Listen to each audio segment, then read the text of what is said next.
রাসূল কারীম সাল্লাল্লাহু আলাইহি ওয়াসাল্লামের বিয়ে নিয়ে কত কথা বলে না, এটার উপর একটা আলোচনা দিই, শুনেন।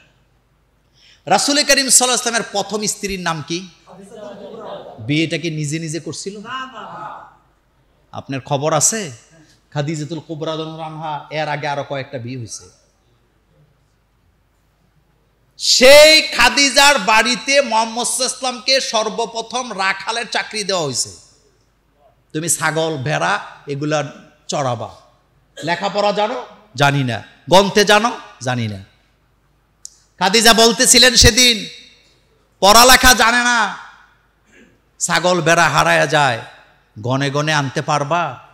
মুহাম্মদ সাল্লাল্লাহু আলাইহি ওয়াসাল্লাম সেদিন বলেছিলেন, আমানতের খেয়ানত আমি করি না, আমানতের খেয়ানত আমি করি না। বিকাল বেলা ছাগল বকরি চড়াইয়া বাড়িতে আসলেন। খাদিজাতুল কুবরা বলেন, এতদিন 20টা 30টা হারায়া যায়, আসলে তো হারায় না, অর্ধেকটা বিক্রি করে আসে, কিন্তু মুহাম্মদ সাল্লাল্লাহু আলাইহি ওয়াসাল্লামকে দায়িত্ব দেওয়ার পরে একটা বকরি আমার হারায়া যায় না। লোকেরা বললেন, কি বালক, কি রাখাল। আমরা তাকায় দেখলাম রাখাল তার বকরির পাল নিয়ে যেখানে যায়, আকাশের মেঘ তার পিছে পিছে যায়।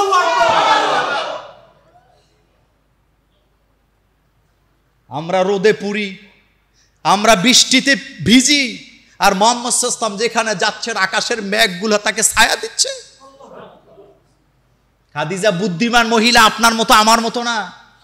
খাদিজা সেদিনই বুঝতে পারছেন এর চাইতে উত্তম মানুষ পৃথিবীতে আরেকজন খুঁজে পাওয়া যাবে।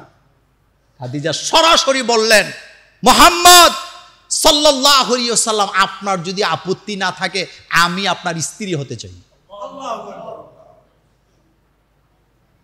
রাসূলুল্লাহ সাল্লাল্লাহু আলাইহি ওয়াসাল্লাম বললেন, আমি আমার চাচাদের সাথে পরামর্শ করতে চাই।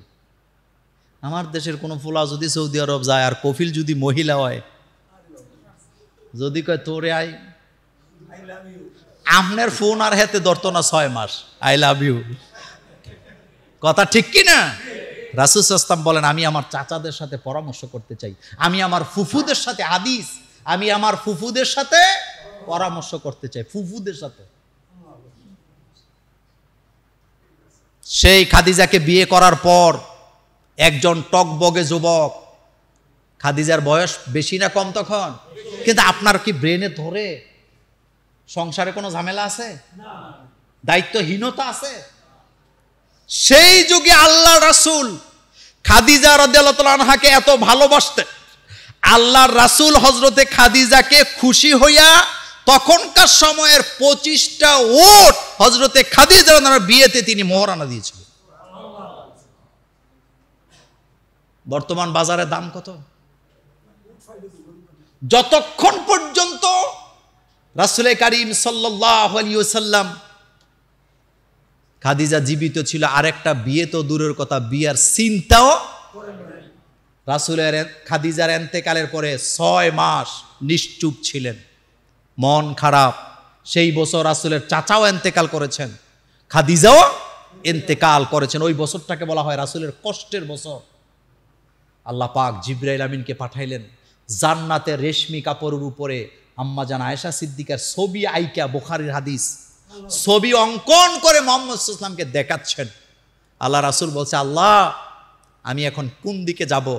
জিবরাইল আমিন এসে বললেন, আল্লাহ আপনার জন্য পাত্রী ঠিক করছে। কি ঠিক করছে? পাত্রী। পাত্রীটাকে আপনার বাল্য বন্ধুর মেয়ে।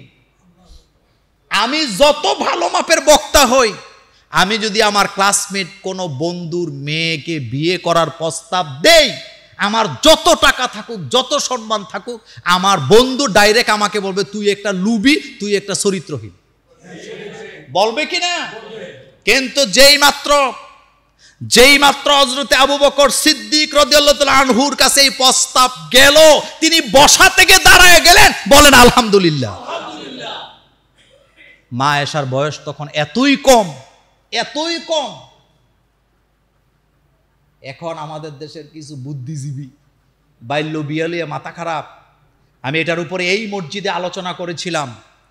আপনাকে আমি 100টার উপরে দৃষ্টান্ত দিতে পারবো যারা পৃথিবীতে অনেক বড় বড় নাম কামাইছে, কিন্তু বিয়ে করছে 5 বছর, 9 বছর, 11 বছর, 13 বছরের মাইয়া 10 বছরের মাইয়া বিয়ে করছে, ওদের বিয়ে নিয়ে কোনো কথা নাই। কিন্তু রাসূল সাল্লাল্লাহু আলাইহি ওয়াসাল্লাম আম্মাজান আয়েশা সিদ্দিকা রাদিয়াল্লাহু আনহাকে ছোট্ট বিয়ে করছে, এটা নিয়ে তারা যে কত রকমের বানোয়াট কথা বলে। অথচ আমি তোমাদেরকে বলতে চাই, আম্মাজান আয়েশা সিদ্দিকা রাদিয়াল্লাহু আনহা তখন বয়সে ছোট ছিলেন, কিন্তু তার ম্যাচুরিটিতে কোনো অভাব ছিল না, কমতি ছিল না। তার মাথাটা ছিল একটা কম্পিউটার, হাজার হাজার হাদিস আল্লাহ তার মাথার ভিতরে ঢুকাইছে।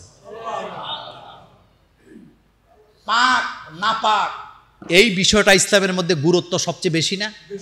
সিয়াসিত্তার যত হাদিস আছে, গ্রন্থ আছে, প্রথম চ্যাপ্টারটাই কি নিয়া? আত্মহারাত, পবিত্রতা নিয়া।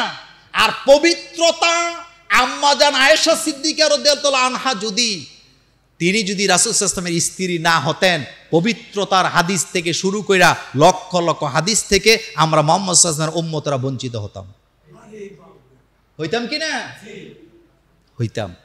এই ব্যাপারে অন্যদিন আলোচনা করব ইনশাআল্লাহ। তো বলতেছিলাম, সেই রাসূল সাল্লাল্লাহু আলাইহি ওয়াসাল্লাম বিয়ে করলেন 11টা।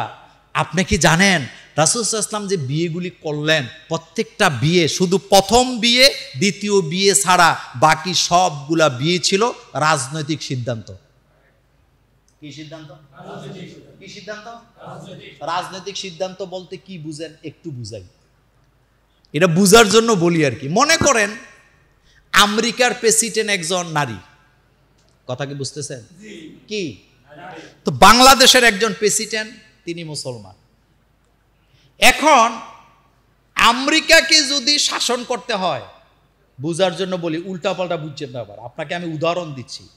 আমেরিকাকে যদি শাসন করতে হয়, দখল করতে হয়, অস্ত্র শস্ত্র কিচ্ছু লাগবে না, ওই বেডিরে বিয়ে করতে হইব। কথা কন না কেউ? আরবরা ছিল গোত্রে গোত্রে বিভক্ত, এ কথা সত্য না মিথ্যা? আল্লাহ রাসূল এক গোত্রকে বিয়ে করা মানে এক গোত্রের মুখ বন্ধ। আবু সুফিয়ানের মুখ বন্ধ হলো কেমনে?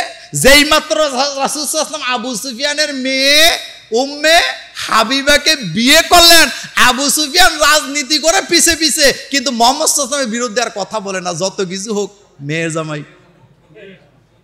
বুঝে না কি জামাই?